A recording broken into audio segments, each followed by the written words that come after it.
Hello and welcome to School Weirdos Pod. I'm your host Amanda, and today we're talking about Love is Blind, Season 6, Episode 13, The Reunion. Let's just dive into it because I can't wait. First thing I want to talk about, Trevor. The silence was deafening. Vanessa and Nick Lachey, they heard our complaints from last year and they brought it all. I feel like they looked through all the TikTok comments, picked out all the questions, and they grilled him and they brought the receipts. It felt really awful to watch, and it was also like you want to not look at it, but you also are like, what's going on? It was so cringe and secondhand embarrassment. That's what it was. It was so secondhand embarrassment to watch. Trevor, you were a favorite. We were rooting for you. Why would you think you could come on the show and have that be your history? You don't think people would turn on you, or it would look really bad on you? And it's just embarrassing. And especially they teased him in the beginning, they had the original cast there already, and then he just had to wait 30 minutes. They gave the man a timer. They were coming for him. And honestly, they did a great job. I hope all of these people, all of the Love is Blind contestants or whatever, they all get therapy, free therapy paid by the show or something, because it's intense. And then Nick and Vanessa, they were on him because they were like, you are not disrespecting our show like that. This is Love is Blind. They said this is a once in a lifetime opportunity. Please. They had 9 or 10 couples make it out of that is not a great, I don't know the exact percentage, okay? I don't know, but it's not a great success rate, I can tell you that. It felt like you were in trouble in school or something, and Nick's we take this seriously. It's disrespectful to all of the other contestants and everything. And yes, it is, because he wasn't being honest. But they were like, don't you use our show for fame, which I'm sure almost 90% of them are doing, so whatever. And yeah, I don't have too much else to say about it because it was just so brutal. I kind of also blocked a little bit out of my memory from the secondhand embarrassment. Trevor, what were you thinking? I didn't even look up. I don't even know who that girlfriend is, or ex-girlfriend. I do think the little bit that he did say was, for Chelsea, and he was like, I apologize only to you. If you need to hear more, I'll say it to you, but I don't care about what anybody else thinks. And, I feel like that's a respectful thing. And if only that wasn't his story, people would have liked him more. It's just so disappointing. It's like he was using both of them as backups almost. And I like when Chelsea was like, okay, so if I had chosen you and we left the pause, what would have happened? And he was like, I would go with you, whatever. But it's like, you have a backup. You have one. That's your backup person. That's like when people make those deals about, oh, we'll get married once we're 45 if we're both single. That's so weird. And I don't know. I have to do more research because I don't know anything about the girlfriend. I don't know if that's true, that she was like, yeah, go for it. So strange. And let's move on to Jeremy's. His was also a weird thing. Do they not vet these people? I guess his was a little bit more explained, but how do we even believe that? I don't know. I'm talking about he was previously married or engaged. Yeah, but he said that was done, and he told little Miss Prom Queen, Sarah Ann. I see people have been calling her Side Salad Sarah, and, I am not one to enjoy nicknames for people, but if the shoe fits. Listen, I'm just going to jump around here, because there's so much that happened. Her calling Laura a pick-me girl, watch your mouth. Girl, look in the mirror. What are you talking about? Laura, she really stood on business and defended herself, and she called them out, and she called out their lies. And Sarah Ann girl, red flags. They're perfect for each other. Jessica coming in to defend Laura against Sarah Ann or Sarah Ann. Oh my gosh. And then learning that she is excluded from the girls' group chat. That was, girl, listen, that's what happens when you choose to, help someone cheat on their fiance, that's the type of person you chose to be. There are girls, and there are girls who will step on anybody and don't care about the feelings they hurt to get what they want. So, yeah. It's sad that they both think they're in the right, they just keep lying and getting caught in the lie. And, people kept saying, why would you share your location with her? You didn't think she would actually check? He just doesn't think things through, and Sarah Ann is just ignoring all the red flags to be like, I got a man with that house. Girl, you got a whole red flag and you're a red flag, so together you guys are perfect together. And their outfits for this reunion, no one, like whoever helped them get dressed or okayed their outfits just hates them, because Jeremy's out here looking like he's out on the streets of Miami. And Sarah Ann's giving just like the girl who peaked in high school and just wants to be the prom queen, and so she chose this reunion show to dress like a teenager at prom. That's what it's giving. And I saw the funniest meme of Sarah Ann, and it was, she put a lot of body glitter on, and so it was, "This is the skin of a cheater, Bella."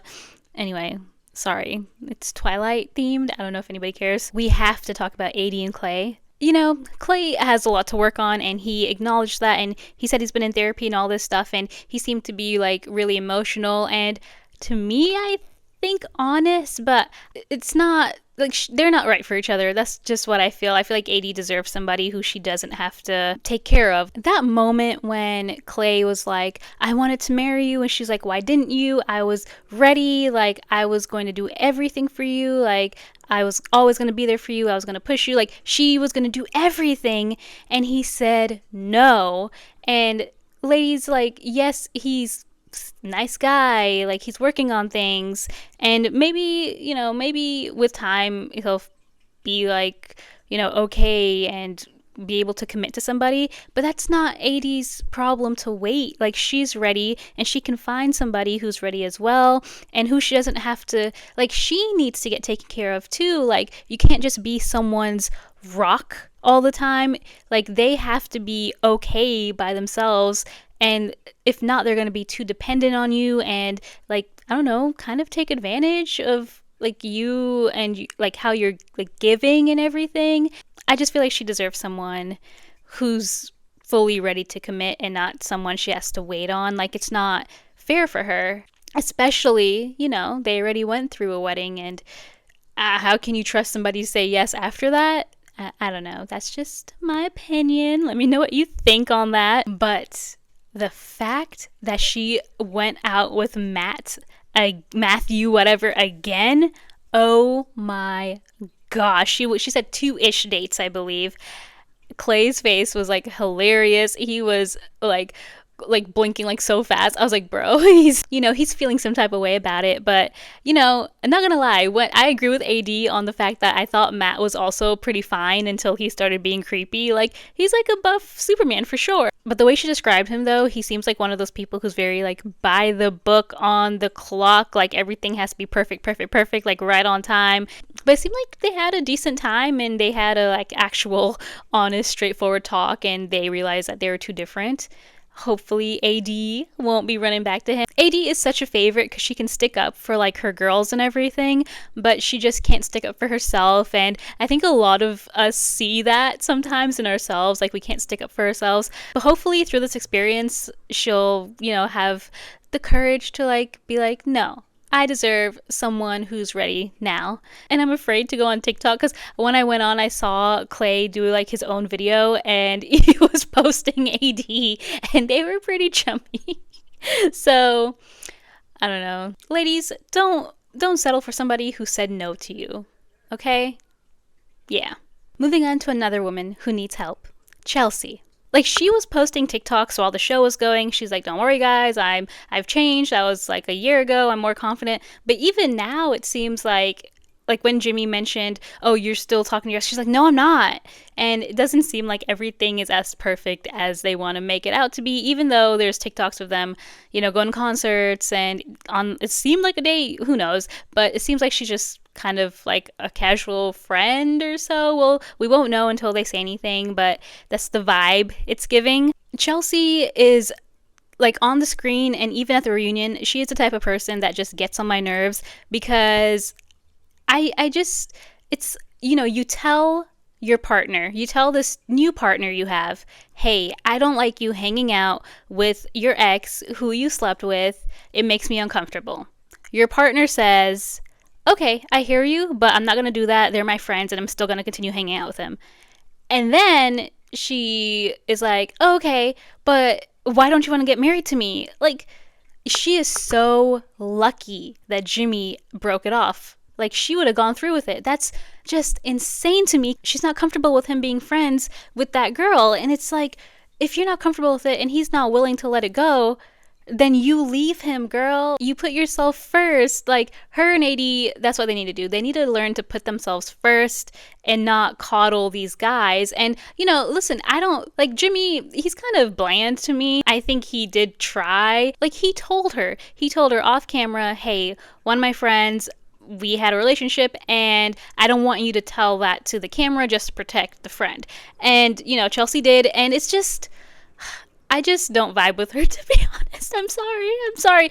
I don't know her, you know. I don't know her. I don't vibe with the personality that the cameras are showing, at least. I think it's pretty insecure, and I think that she just needs to move on to somebody else who, you know, she'll feel more comfortable with and will respect her, you know, wishes of not seeing their ex. And it's weird, but you can't blame Jimmy because he told her, and the ball's in her court at that point. Like, that was her decision to stay. And I'm sorry if I'm coming off like really harsh and mean, because it's just, I'm in like this new single girl, like, you know, healthy girl, like motivate girl era. And just that personality type, I have to cut it out of my life because I just can't surround myself with that anymore. I hope that Chelsea is able to have like some personal growth and learn that she deserves someone who will respect everything she wants, you know? Amy and Johnny, adorable. I love them. There's really not much to say besides congrats on having, you know, this beautiful relationship, and you guys were the one safe couple. You added to the statistic for Nick and Vanessa to be like, yeah, we have like a good success rate. No, you don't.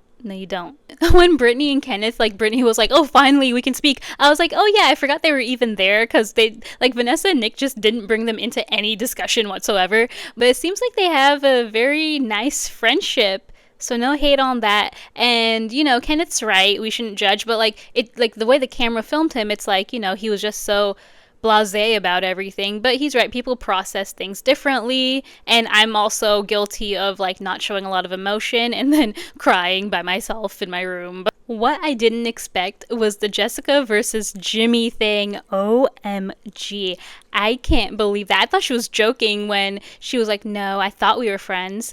I was like, what happened? Like, that's nuts. That's nuts. And then they brought in the receipts. They were there for almost 2 hours, and this guy said it felt like 10 minutes. Are you joking, Jimmy? What the? I love that they put in the receipts for us. That's just like the, it's not been, I think, what was his name, Cole or something? Their orange or whatever, the little orange cuties scene that they added in. We love receipts. And Jessica was telling the truth, you know? This should be a warning to any future Love is Blind contestants. If you say something, they have the receipts and they will show it at the reunion. I'm a little kind of disappointed in Jessica though, because they have this, they announced that she's on the new show, was it Perfect Match or something, with Izzy and Micah. And, you know, Izzy and Micah, sure, whatever, but Jessica is like, she's a mom, and I'm not saying like, you know, a mom can't go on these shows and have fun and stuff. I mean, it's just like a little bit weird, because I just feel like you wouldn't want all of that, like, popularity and exposure, and then all the time away from your child. But I don't know like their lives and anything. And then maybe she thinks it's like a fun opportunity to meet people. And also, like, girl is a single mom, and so she's got to pay bills. So honestly, now that I'm thinking about that, I can't get mad at her. She's got a whole college education she has to fund by herself. So honestly, I take that back. Jessica, go on all these shows. Honestly, it'd be really cool to see her on The Circle. I've been obsessed. I recently got into it, so I'm like a late Circle fan. But anyway, yeah, The Circle would be really cool. Also, having the old contestants there, not a fan. I saw someone say this in their own video, but they should have just done a special. They should have just done like a Love is Blind reunion special with all the old cast members. That would have been fun. But they had to add it in this episode and make it an extra 40 minutes long to like hear them all ask questions, which also felt like I was in school and you were being called on to like read something. Like, it was just cringy. I did like, it's nice to see them and that everyone's happy and stuff. I am kind of a low-key fan of Izzy, just saying. I kind of like vibe with Izzy. I mean, yeah, he had his credit problems, but he turned that around. I, along with a lot of other people, were a little bit shocked at Micah and Jessica being friends, because if you haven't seen the previous season with Micah, she was kind of like a mean girl. But that's been years. I'm sure seeing yourself, like how you act and people coming at you in public and everything, it's a lot. And I'm sure all of them have to learn and grow from all of their mistakes and the way they handle themselves. So, I mean, they're both on the same show now, so they have to be friends, right? I think my favorite couple that came back that already made it, not from this season, was Brett and Tiffany. I think they're so cute. I loved their interactions in their season. And I love that moment when Clay was telling Brett, even though he was kind of forced to by Nick Lachey, but Clay was telling Brett, like, you know, I see how you are with her, and I don't know if I can be like that. It seemed like he was trying to say, like, he looked up to him, like, you know, he was like an inspiration for Clay, kind of what he wanted to be to AD. But he was afraid that, like, he didn't know the answers, like how Brett knew the answers, and Brett was really kind and said he was humbled, and it was just a really nice interaction that you don't see a lot in men, and it's just showing like emotions aren't a bad thing. They actually help you out a lot. Me and my friends, we share everything, and it's been really helpful. It's like having your own therapist where you don't even have to pay them. That's kind of all I wanted to talk about right now, but definitely let me know what you guys think. First season was number one for me. Like, that Amber Jessica drama was number one for me, but this season is probably number two. Like, I really enjoyed this season. There was so much going on, so much even outside of the pods and like real life. Like, it's crazy. So let me know what you guys thought about this. Thanks you guys for listening, and or if you're watching on YouTube, thank you for doing that. You can find me on YouTube, anywhere you listen to podcasts, TikTok, Instagram, all at Whimsical Weirdos Pod. Thanks you guys, and don't forget to stay weird.